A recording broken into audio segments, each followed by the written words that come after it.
Yeah. I got an email from Mani that he's out of class today, so that should be fine. So in our last class we have seen how to install the SQL Server.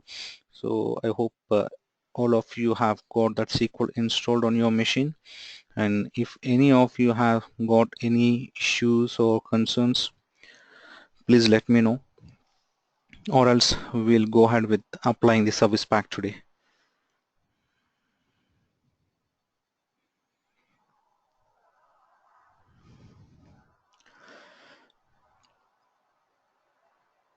Venkat, have you installed the SQL Server?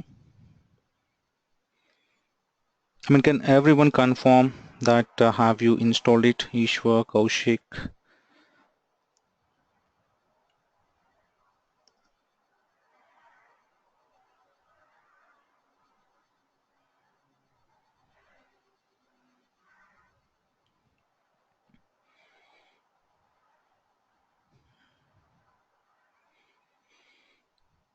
Yeah, I got response from Ishwar. I'm still waiting for response from, yeah, Kaushik. Yes. Venkat, what about you? Have you got chance to install the SQL?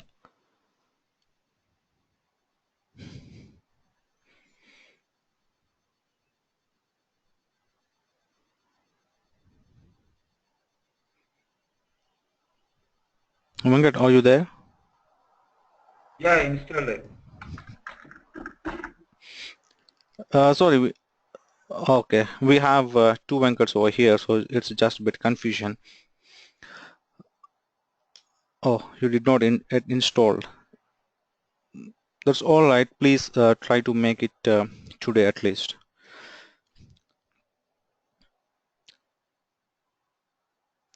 So we look at applying the service packs. As we know that once we install the basic version, it is always recommended to apply all the latest service packs. So I have downloaded the service pack file, and I do have here the service pack 2. So to apply the service packs, it is always good to take backups of all the databases. But at this moment, as this is a as this is a fresh SQL installation and we don't have any user databases or any other stuff, it is good to go with applying the service packs. Venkat, I have uploaded, oh, is it have not yet uploaded the document, the session for last day? Can you check it quickly now, Venkat? It should be available. If not, I will check after completing this class. To apply the service pack, you need to just right click on the setup file, the service pack setup file, and select run as administrator. Applying service pack is pretty much easy. You don't need to select all the options or the configuration. It should be straightforward. And once we are done with the service pack, then we look at the configuration manager. We need to make ourselves comfortable of using SQL Server Configuration Manager, the place where we deal with the SQL services. If you remember, in our previous classes, I said in order to stop or restart the SQL services, we have to do it from Configuration Manager and not from Services Console.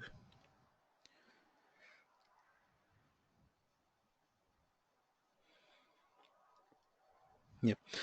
So it is extracting the files now. So the installation wizard should start up quickly.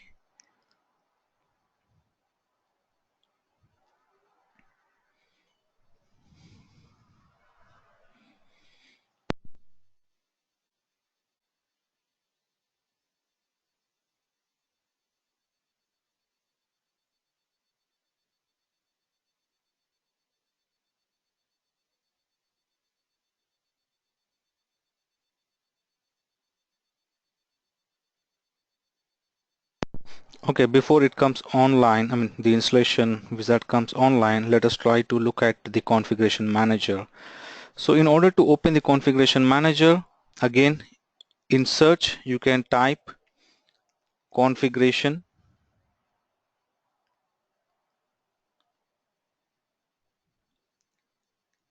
Okay, no, this is not that one. It should be some management.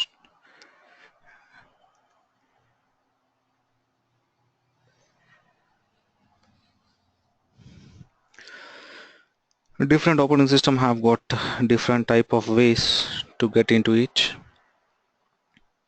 It should be SQL Configuration Manager.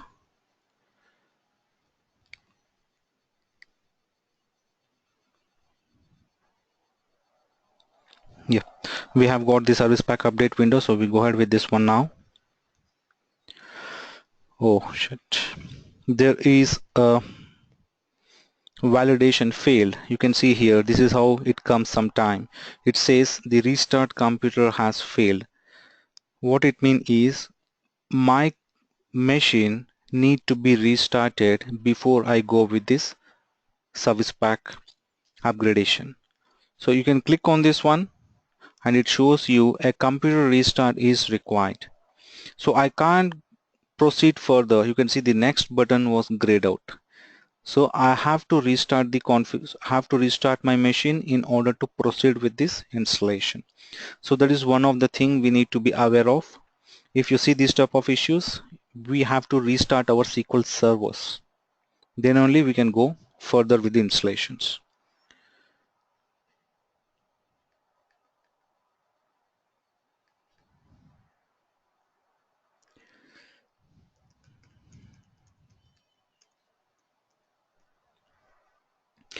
Okay, so it might take some time to restart this machine. So what I do is, in the meantime, let us try to look at the other things, and probably we'll look at applying the service pack in our next class. So I need to find out how to open the configuration manager, especially with this Windows 10, and it should be very easy in your servers. You can easily browse to the files, the configuration manager in Windows 7 or in Windows 2012 or 2008 R2 servers.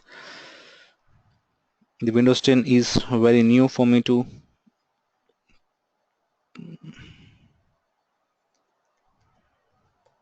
let me quickly search in Google.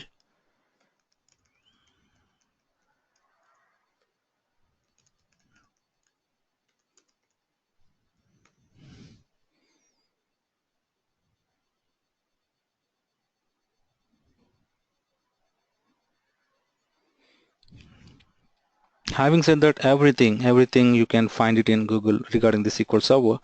So even you can do the same thing. It says SQL Server Manager. This is how it says I need to search. And you don't need to worry about this one, because in real time we will not have Windows 10 or Windows 8 or Windows 7. We'll be having either Windows 2012, 2014 or 2000 R2, and the view will not be this way. You don't need to search the configuration manager this way.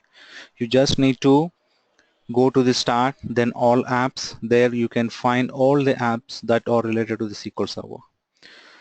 So to open in this one, I need to type SQL Server Manager 11.msc,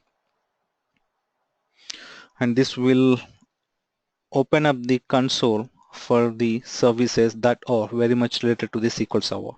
On left hand side you can see the SQL Server Configuration Manager, and underneath you can select SQL Server Services. So these are the services that are currently installed and running on your machine. So the first one is the SQL Server. Within parentheses you can see MS SQL Server. If you remember, as we have selected the default SQL instance, so it picked up MS SQL Server. If you install the SQL Server the next time, and if you provide a name called test, then you would see the SQL Server within parentheses it is test. And we already familiar with the state, start mode and log on as. So what we try to understand here is, if you are required to restart your SQL services, you always need to do at this place. You can just select these services and do a stop or start or restart. And the same thing for the SQL Server agent. And having said that, the default port for the SQL is 1433. So where you can check it. And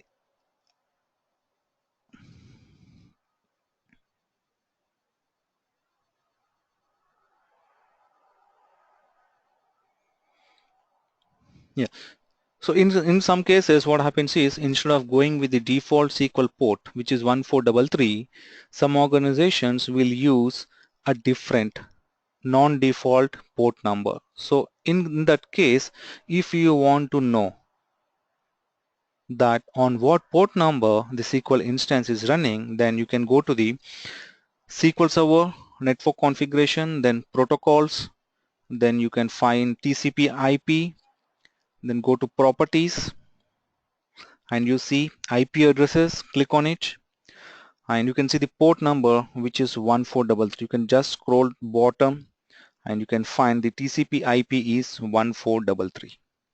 So how it makes difference is, if you go to the management studio, let me disconnect it.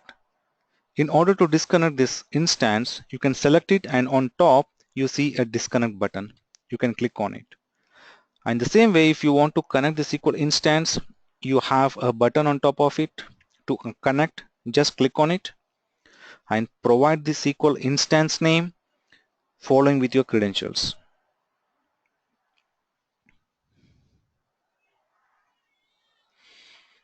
So this is the one way to connect, and the other way which I'm going to show you is, in server name I can specify the port number as well, which is 1433.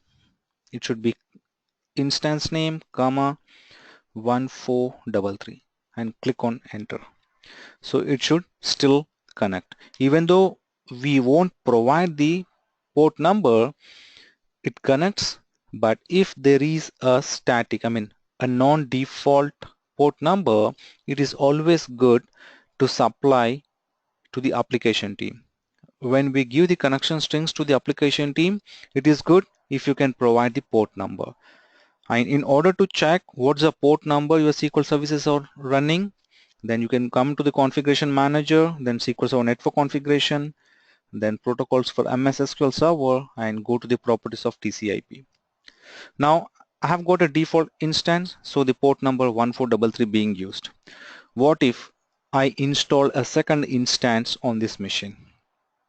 If I install the SQL Server second instance, which we say as named instance, then a different dynamic port number will be used. It is because already 1433 is being used by my default instance. So when I install a second instance on this machine, a dynamic port number will be used. And in order to find out the dynamic port number, you have to come to this place. So you need to remember this point. In your real time, you might get a situation to go and check the port number on which the SQL is running. And going back to the SQL services, I'm just trying to explain what all the things we can do using the configuration manager. And the next thing is the properties of the SQL Server. We need to understand the properties of the services. So you can go to the properties of the SQL service, and here this is a service account. If you want to change the service account, you can always come to the properties of the service and change the account name followed with the passwords. And whatever the changes we do for the service properties, is a quick service restart is required. I repeat it again. If we do any changes to the service properties, a quick service restart should be required, or else those changes will not affect. And the next thing is, you can see the startup parameters. You can just click on the startup parameters. So these three are startup parameters for your SQL services. These three startup parameters are very, very important. When your SQL services are coming online, During that time, the SQL services will check these three startup parameters.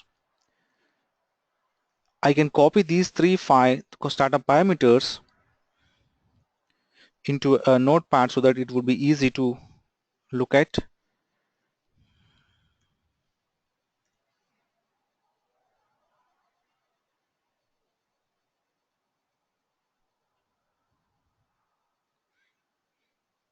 Guys, are we still connected?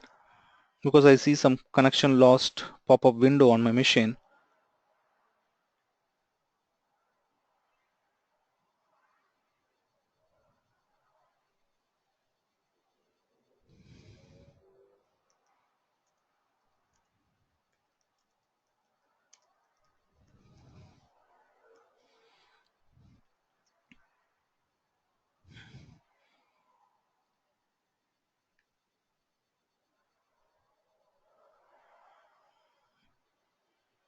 Muted.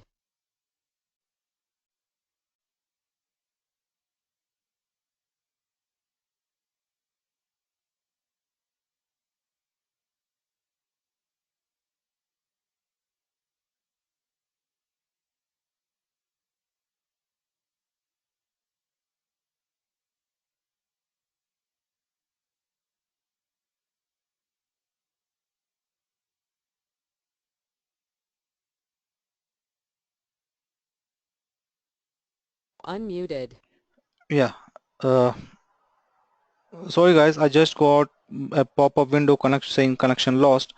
So I think we are lost for a moment. Okay, so I was explaining about the startup parameters. So let me repeat again. We are trying to make ourselves comfortable with the SQL Server Configuration Manager. So I'm just trying to explain the main highlight things what we do with this console. The one thing is how to check the port number of a SQL Server, and the next thing is we try to check the properties of our SQL service. As of now, you can see my SQL service is running under an account called rmvp_sql. If someone or if I get a request to change the account, to change the service account from this to some other, then I need to go to the properties of the service, and here you need to provide the new service account name provided with the password. And what are the changes we do for this service properties? It is always required to restart the service, then only the changes will get affected. And the next thing we're going to see about the startup parameters. Startup parameters are very important. In order to make our SQL service up and running, these three startup parameters need to be available. So let me copy the startup parameters onto a notepad to check what they are. So this is the first startup parameter.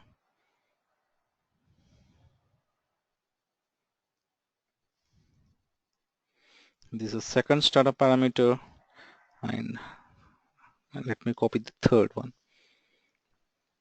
Yeah. So these are the three startup parameters for the SQL service. So when we restart our server, what happens? The SQL service will be stopped first and it try to start it again. So while it start the service, the SQL service will check these three files. You can see in the path these three files. So the first file, which is -d, the parameter with -d indicates data file. So the data file is this one. It's master.mdf. So let me browse to this path.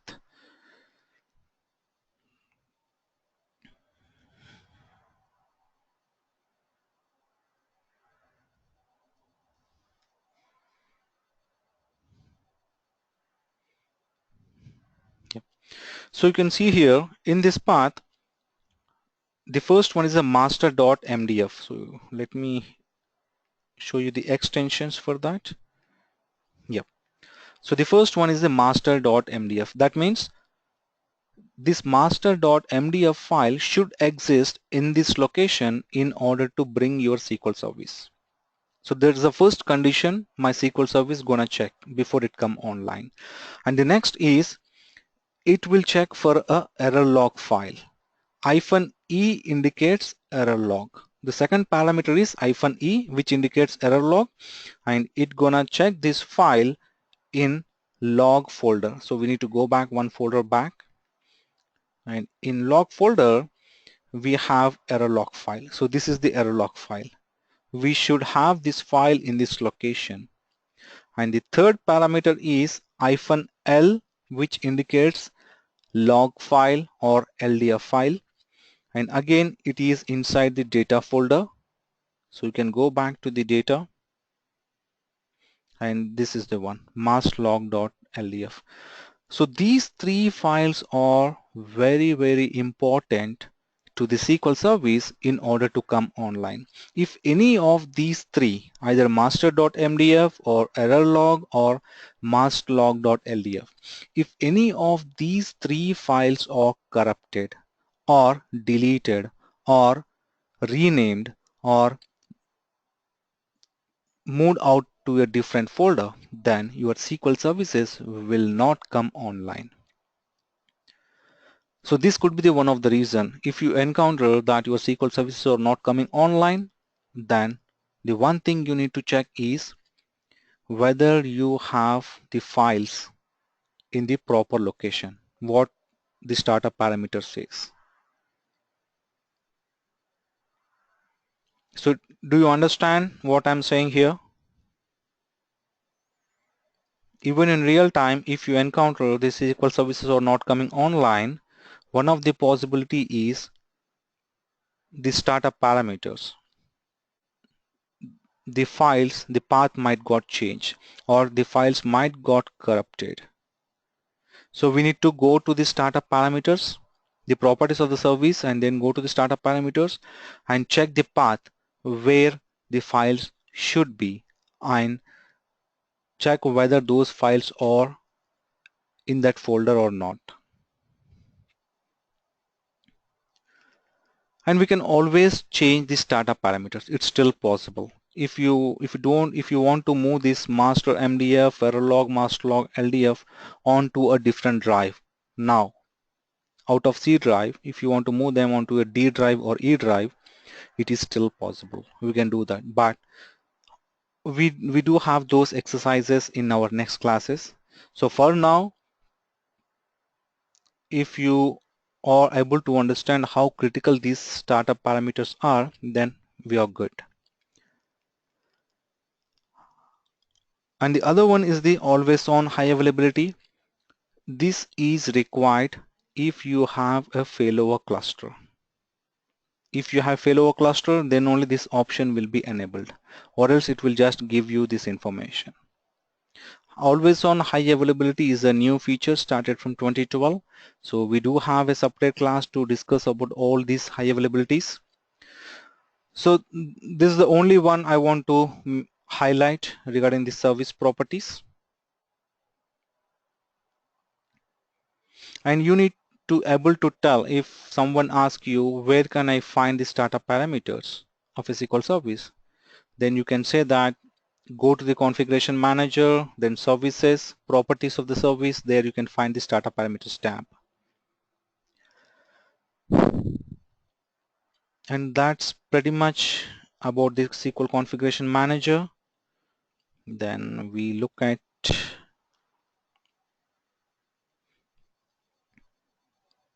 we go back to the management studio, and one more thing we would like to know is if something goes wrong with the SQL service. If SQL services are not coming online, one of the reason what we discussed is maybe the reason with startup parameters.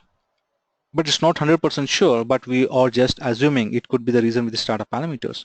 But we always need to check the error log files, the event log files, to identify why my service is not coming online. So the places we need to check is, one is event viewer, So where it is open for the operating system, it's event viewer. It's not specific to the SQL Server, but the complete machine. It logs each and every information that is happening on your machine. So we need to identify the errors that are related to the SQL Server. So you can go on to Windows Logs, then Application, then it will list out all the happenings or the things that are happening on your server.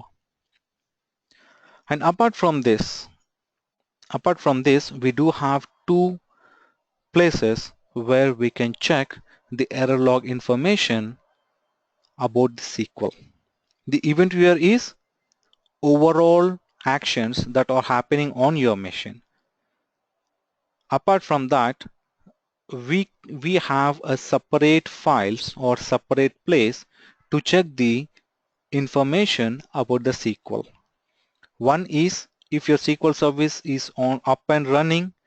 One place to check is you can expand the management. You can see there's a management folder here. You can expand it, and there you can see a SQL Server logs folder. You can expand this, and these are the files. These are the files that will be generated by the SQL Server. It will keep on capturing the things that are going on with the SQL Server. When I say it keep on capturing the things, that means it captures the warnings, failures, and information as well. And how it records the information and for how long it keeps the files. The SQL Server has got a mechanism that it starts capturing the information into the current file. You can see the current file, and once it reaches the threshold of saying, okay, the file should be of 1 MB or 500 KB. So once it reaches the threshold, then what happens is whatever the data in current, that will be moved to archive 1. I repeat it again.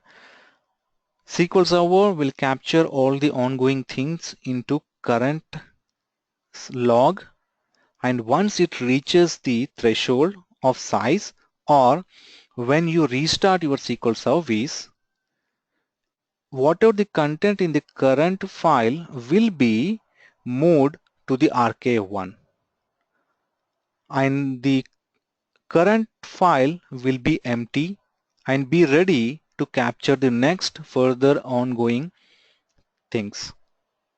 So as of now, you can see here have got current, then archive 1, then archive 2, then archive 3, right? So have got one current with 3 archive files.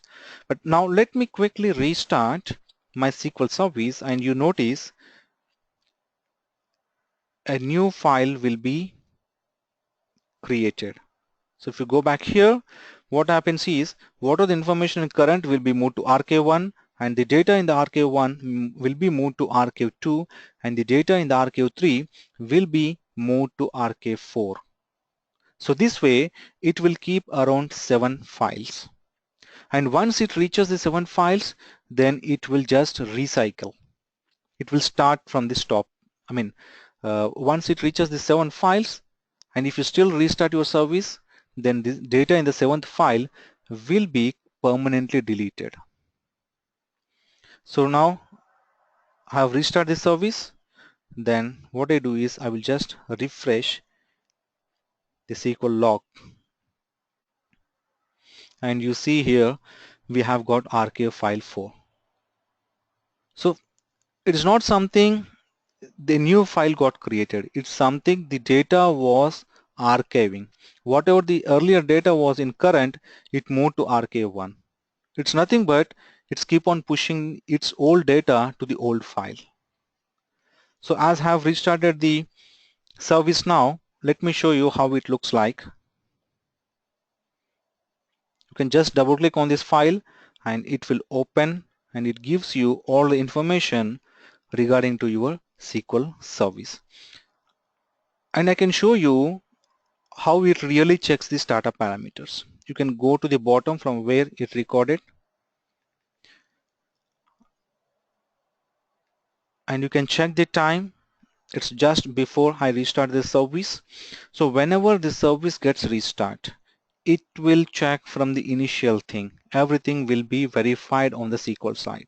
So before going in depth about this content, the other place to check, the log is if my SQL instance is up and running, then I can come over here and check.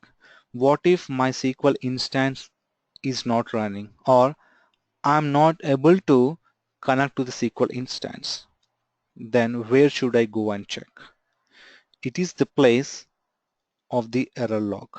You can go to the C, then program files, then SQL Server, then MS SQL. This is a default root directory. Inside the log folder, the error log file. So this is what the startup parameter has. So you can open this error log file, and it contains the same information as we have seen. So select the notepad and then open. The information in this physical error log file is same in this current SQL log file. The only difference is this is integrated with the SQL instance, and the other error log is this is a physical error log. So if someone asks you to check the physical error log of SQL, then you need to check this file. So let us try to read and understand what the error log information has. We know that I have just restarted the SQL service a couple of minutes back. So this is the time when the restart happened. So for each and every service that is running on your machine, it will be allocated with a process ID. So this is what the process ID being allocated, and then it says what the system manufacturer, it is my laptop details here, and then what's the authentication mode the SQL Server has got. I have selected mixed mode while installing the service or the server, so it selected mixed mode, and after that you can see logging SQL Server messages in error log file. So immediately it try to log all the information in the error log file. And if at first instance, if this error log file is not available, maybe someone has deleted the files, or someone has changed the folder structure. Maybe someone renamed this folder, instead of MS SQL, they might renamed it 123. So in that case, your SQL service will not come online. It is because it couldn't find the error log. Do you remember how it know that error log file is in this location? When I restart the service, how it came to know that error log file is in this location? Any guess? We talked about it just before.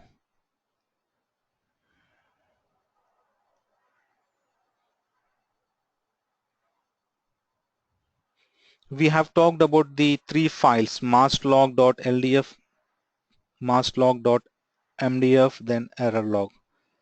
Yes, perfect, Venkat. It's the startup parameters. That's what I'm saying. Whenever you restart the SQL service, it first check the startup parameters. If it find the startup parameters, then only it can go further. So that is what it first trying to access the error log file. It picked up the file information from the service properties, and it start recording the information in the error log. And soon after that, you can see again these three parameters were verified by the SQL Server. It does go and check the files in this location. So we need to ensure the files are healthy and available in this location. And then after, if you go into depth, it also says how much RAM the server has got, and the next is it's try to start up a database called master. If you notice here, the first file master.mdf and this masterlog.ldf, these two files belongs to a database called master. We have some system databases. If you remember, in our last class I have said there are two categories of database. One is system database and the other is user database. System databases will come along with your SQL installation. When you install SQL, it automatically creates 4 system databases on the instance. So one of them is a master. And these two files, master.mdf and masterlog.ldf files belongs to that master database. As it sounds master, it is really a master for the SQL instance. And then after once we bring the master, then it goes and check for other databases, other system databases on that instance. But upfront, we need to have these startup parameters to be correct. And then after, if you're okay with this content, then we look at the properties of this instance. So this is how it looks like when you install the SQL Server. This is how it looks like, the instance name. And the same I was repeating again and again, that by looking at the instance name, it nowhere says whether I'm SQL 2012 or I'm SQL 2014 or 2008. It is the only thing we need to identify by looking at this version number. If you remember our second class, I have shown you the compatibility levels and the version numbers. So the 11.0 indicates SQL Server 2012 and 12.0 is for 2014. And if you want, you can go to the properties of this instance.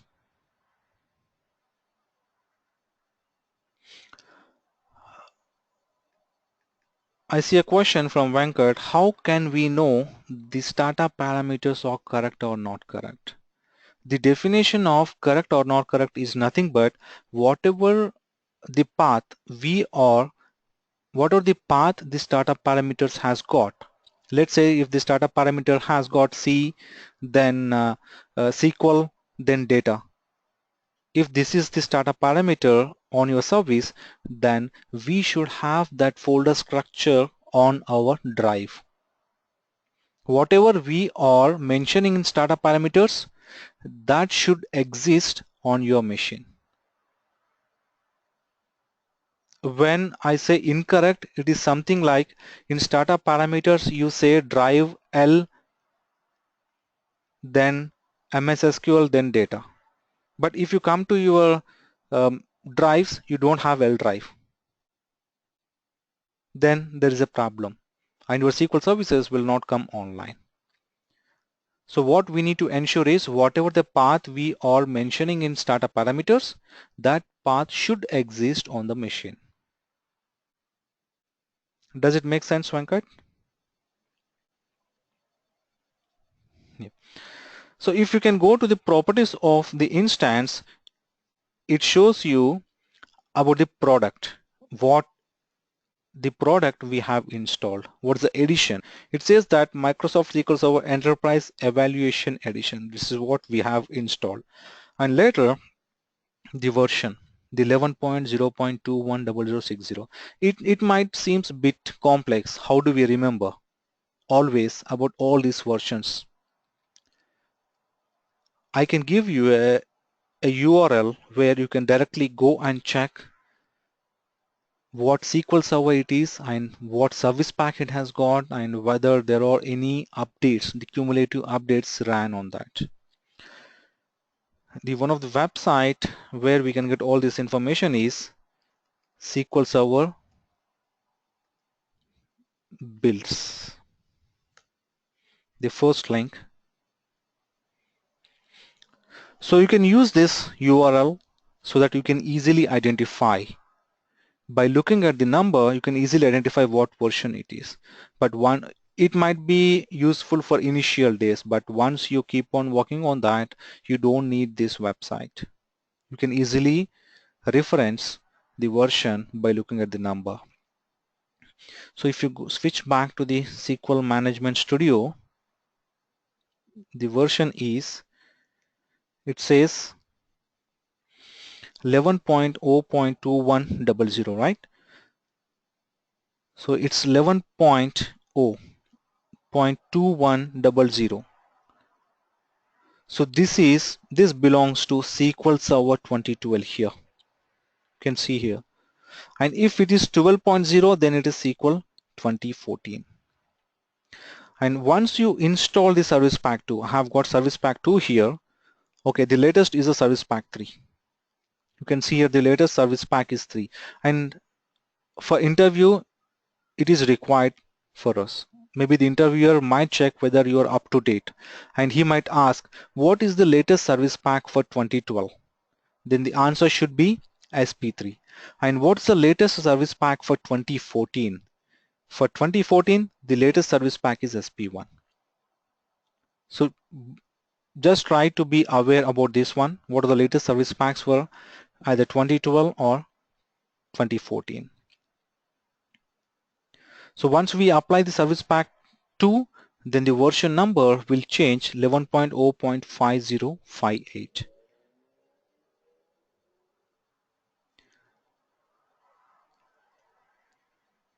And the other thing, what did I miss anything about the configuration side?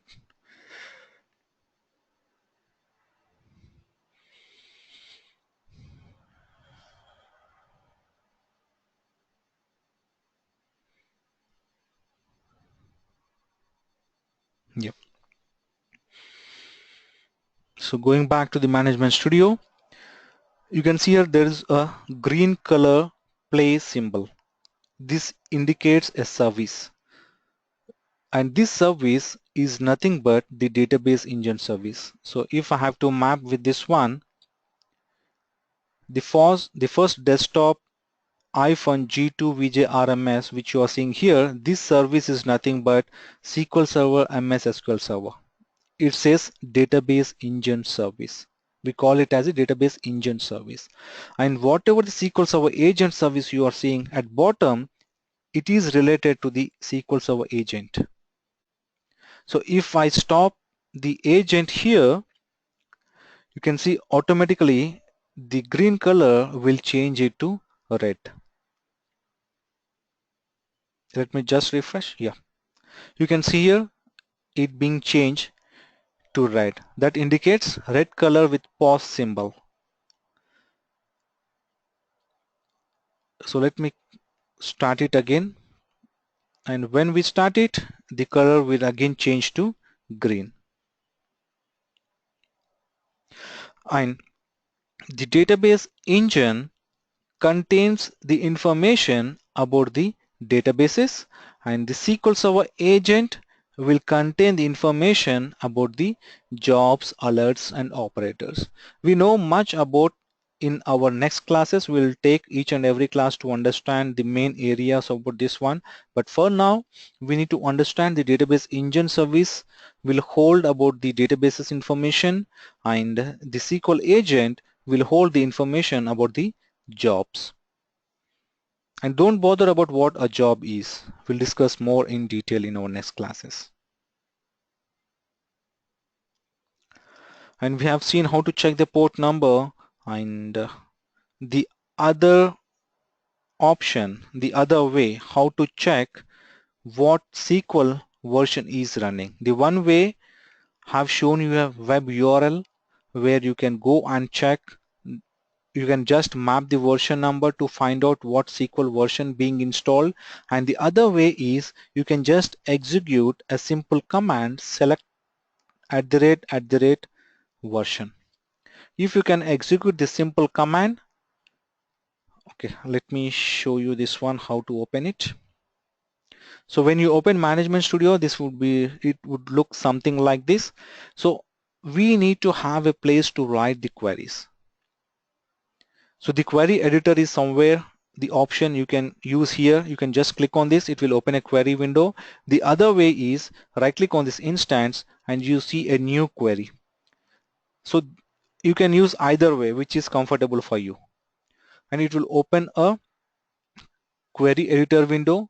Here we need to look at few things. when we connect to the query window, we need to be more cautious that on which instance we are running our queries and on what databases we are running our queries. Let's assume I have got multiple instances on this machine. This is a one instance. Probably if I do another instance, I would get a named instance under here.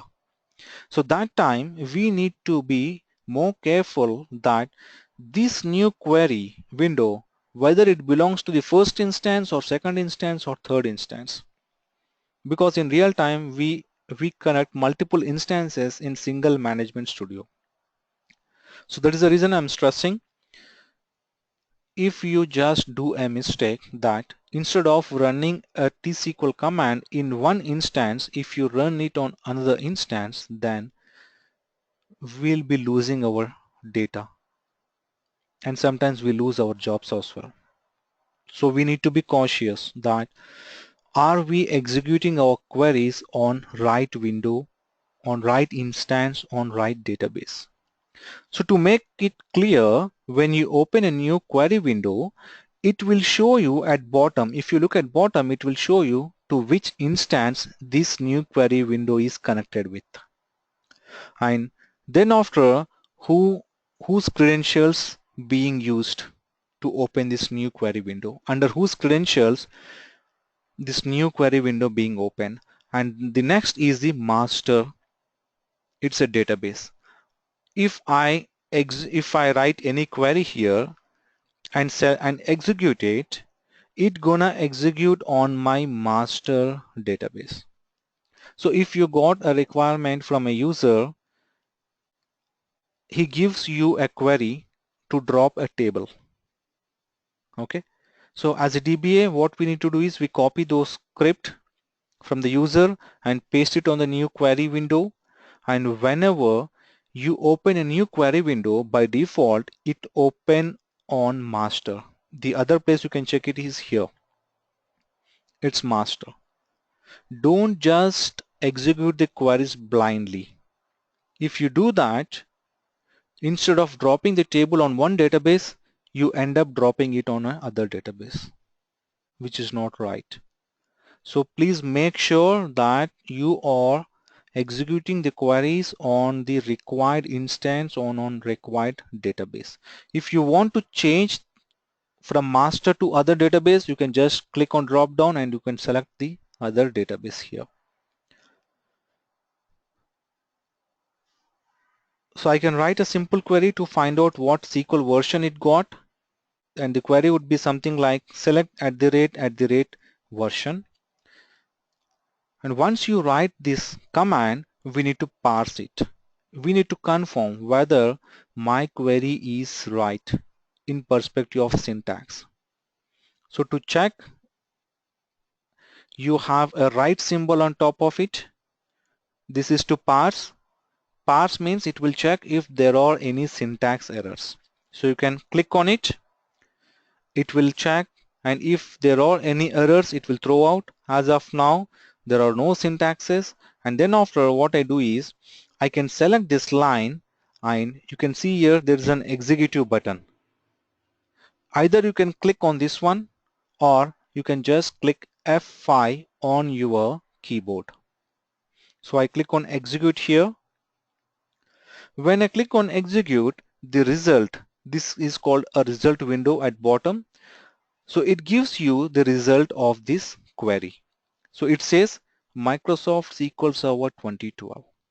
So this is the other way you can find out the version number or the version name. And even it gives you the edition as well, what edition the SQL being installed. And having been said in our first introduction class, the commands are very user friendly. So if you look at this command, it's nothing but select @ version. The command itself tells us what we are doing. It's a version. We are trying to find out the version of this instance. So the command is @ version. The double @ indicates it's a global command.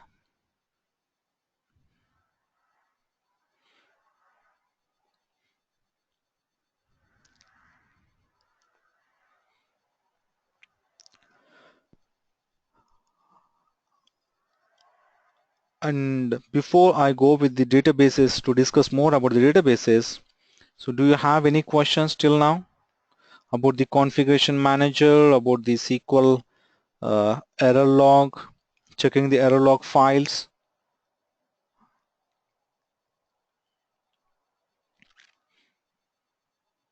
Ishwar, Kaushik, Venkat, do you have any questions? Guys, if you have any questions, please let me know. Don't hesitate.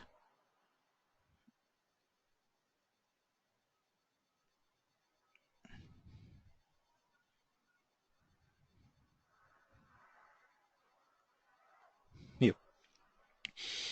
So we go on to more to discuss about the databases now. So having said that, there are two categories. One is user database and the other is system databases. As of now, I haven't created any user database. I have just installed the SQL machine. So as I said, we should get system databases. So you can expand the system databases here, and you could see there are 4 system databases. There are 4 system databases. Actually, one other will be hidden. So in total, we'll have 5 system databases. 4 you can see here, and one will be hidden. One will be a hidden database that we call as a resource database. So the first one is the master database. As it names, it holds all the system level information about my instance. So master database holds all the system level information, something like what are the settings we are opting for. If you go for the properties of this instance, and if you select some points here, some customized options with all these connections, all this information will be stored inside this master database. And even when you create a logins for users to connect this instance, that login information will also be stored in your master database. So for the definition, master database contains system level information like logins, linked servers, and also when we create a user database. As of now, I don't have any user database, but still, when you create a user database, that user database configuration information will also be stored in master file. It's nothing but if you're aware about any applications, in applications, how a config file is important. In any application, there will be a config file that contains all the application major configuration information. So the same way in SQL, it is a master database. If you don't have master database, then you don't have a SQL instance. Let me show you one of the tables, what it contains inside the master.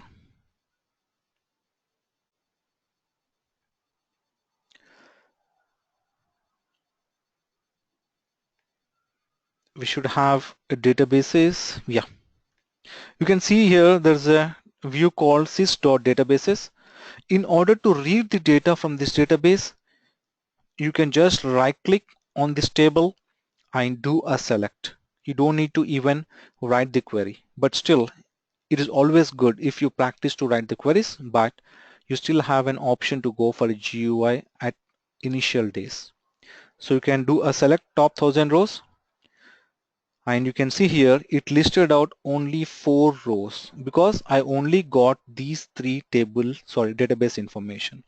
If you look at the table name, it says sys databases. It is under master database, and whatever the databases that are on this instance will have an entry in this sys.databases table. So now if I create a user database and reselect or re-execute this statement, it should add a new entry for the database. and it does only contain the configuration information. It doesn't contain the actual metadata. If I have a database with 10 tables with the students information, that all the student information will not be stored in master database. It only stores what database it is, who is the owner of the database, when it got created, what is the compatibility level, and whether it is online or offline, and what is the collation type. So these are the properties information will be stored in the master.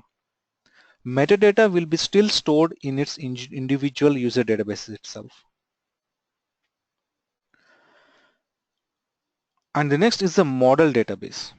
Model database is something called template. The easy example is a template. If we have to create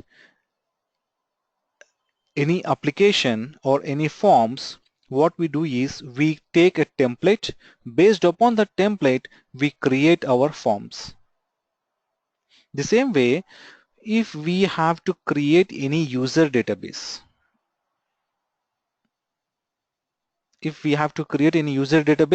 that database configuration information will be picked up by this model. So I can quickly show you an example. Let me try to create a new database. How to create a new user database on this instance. I can show you two ways. One is using GUI and the other is using query. First, let me show you using a query. You don't need to write 100 lines of queries to create a database. It should be very short. You can use create database name. That's it. And if you look at the command, by looking at the command, everyone can say, even though he is not a SQL expert, but everyone can say what it is doing. Create database name. So it clearly tells us this command creates a database. So you can just execute this one, which gonna create a database for you. Let me execute it. And you see the commands completed successfully.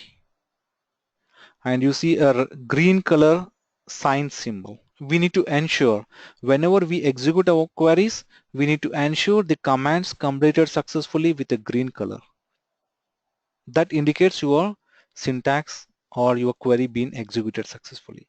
Now we have created a sample DB. Now go back to the database and do a quick refresh. And you see a sample DB was created. And you can go to the properties of the sample DB now. And then go to files. Don't worry about all the what all each option indicate, but for now you see there are some predefined options were selected. The number 4, 1 MB unlimited 10%, and if you go to options there are some true, false, off. Haven't selected anything. What I did is I just created a sample DB and how all this information automatically picked up. Haven't said a number 4 or 1 or true or false. I just said create a database. It created the database along with all those properties. It is because of this model database. So when we create a new database, the new database will inherit all the properties of the model database. So model database acts as a template. And the next is the MSDB database. MSDB database contains all the information under your SQL agent. So what are the things you are seeing here? Jobs, alerts, properties, proxies, all this information. If you create a new job, that new job information will be stored inside the MSDB database. So for definition, we can say MSDB database contains SQL Server agent information. That should be well-defined definition. So MSDB contains the information of SQL agent. And the last but not least, the temp DB. as it sounds, it is a temporary database. Whenever a user executes any query to insert or update or read the data from your SQL instance, SQL needs some temporary space, the workspace. SQL needs some temporary space to work on user request. So that workspace will be used by this TempDB. I repeat it again, when user runs any DML commands to update the data or to delete or insert the data, the SQL Server requires a workspace to do all those stuff.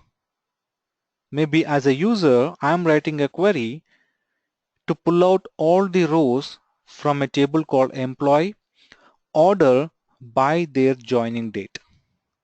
So in that case, SQL use the workspace inside the TempDB to sort the employees based upon their hire date, that is a joining date. So TempDB plays a very important role in our SQL Server. It is a temporary database. Whenever you restart the SQL services, the TempDB database will be dropped and recreated freshly. Please do remember this one. TempDB database always get recreated whenever service restarts. But for other three databases, master, model, MSDB, it will not be the case. They will just go offline and come online.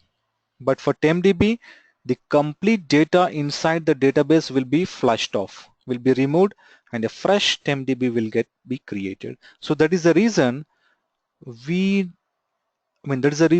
is no possibility of taking backups for TempDB.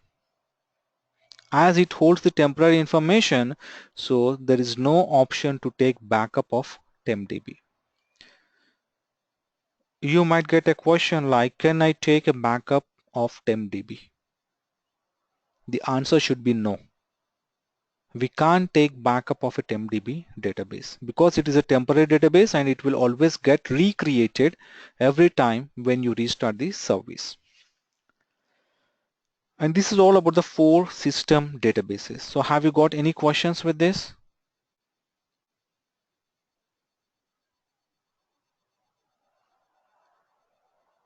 Yep. So I have created a new database, right? So let's go back to my old query which I used to browse master database for a table called sys databases. So let me re-execute this query and we should see a new database gets added to this rows. So let me re-execute this one and you see a new row being added with sample DB and it gives owner SID name and when it got created and what is compatibility level and all the properties. If you go on to the right, it shows you all the properties of that database. So all these properties information will be stored inside your master database. If master database corrupted or if master database is not there, then it's not possible for the SQL service to come online. And one other thing is, in order to create a database, we need at least 2 files. When I keep on saying a database, what it is, what a database means, it's nothing but the collection of objects. When I say objects, it does include tables, views, procedures, functions. Tables actually hold the data. And where this data going to save? If I create employees table and insert some 1000 rows in it, where actually this information stored? We know that till now it is in database, but actually in database where it stores, how it stores? It's nothing but it stores in the form of files. the data in the database will be stored in the form of files. In each and every database, when you create it, it should have two files. When you create a database, it creates with two files. One is MDF. Let me write here. If you create a database, the minimum two files are required, and that is .mdf and the other is .ldf. .mdf, it indicates master data file, and .ldf indicates log data file. So we just before we created sample DB, right? If you go to the properties of the sample DB, and then you can have files here. If you click on it, just expand,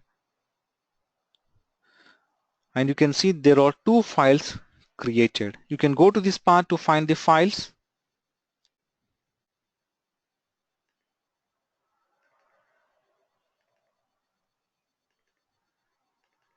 This is a root directory.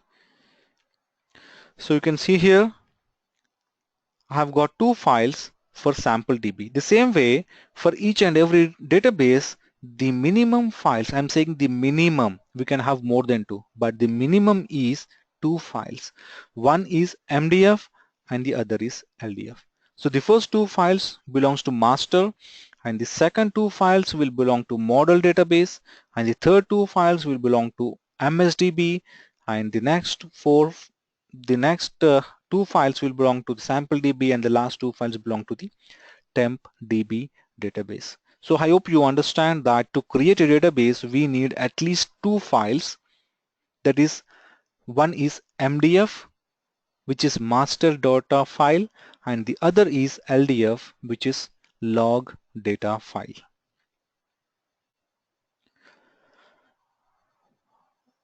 Yeah, I would like to stop here and we'll continue to look at in depth in our next class.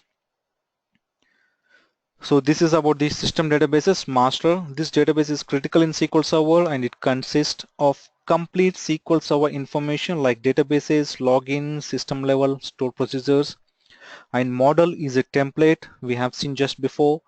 MSDB, it contains SQL Server agent information, and TempDB, this is used for temporary purpose. So any questions till now before we close the call? And yeah, let me show you the resource database, which is a hidden. And when you get a question in interview that how many system databases we have, then the answer should be 5. Master, model, MSDB, TempDB, and the fifth one is a resource DB. Even though it is not listed over here, it is available and it is a hidden database. So I can show you the files of the system database, that is a resource database. You can go to MS SQL, maybe in bin.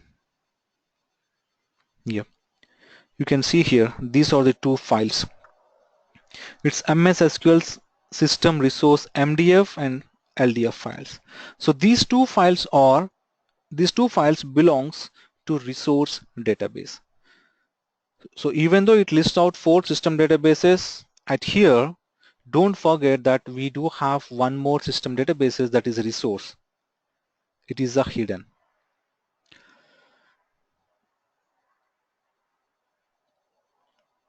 Yeah, I would like to stop here, and we'll discuss more in our next classes.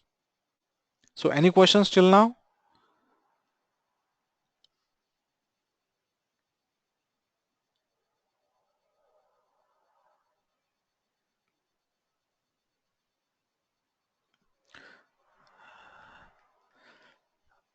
I see a question from Ishwar Prasad. No, can you guide any hard copy book which is best and easy to learn for beginner level? I can provide you this document, but it doesn't make sense for you. I have just got a shortcuts to make myself to remind few points. I can guide you few books, but not at this moment. I don't want you to go through the books. If you try to start reading the books, it will make you feel bored. And I want to restrict you to the only topic which I'm going to explain for the day. I don't want you to move further on a different topic which makes you completely panic. So probably once we done with these sessions, I can guide you with the forums because you don't need any beginner level books. Once we are very much done with this training sessions, I will give you some forums where you can register yourself and you can go through the real-time issues there. But for now, the one thing I'm expecting from you is once we are done with the class, please take some time and go through the things again. Today we have seen about the configuration manager, right? So once we finish the class, take out some time and go and check the configuration manager, play around with the settings, go and check the port number, then check the startup parameters, and then come back and check the error log files, event viewers. Just make yourself to comfortable so that it would be easy and you can follow the sessions.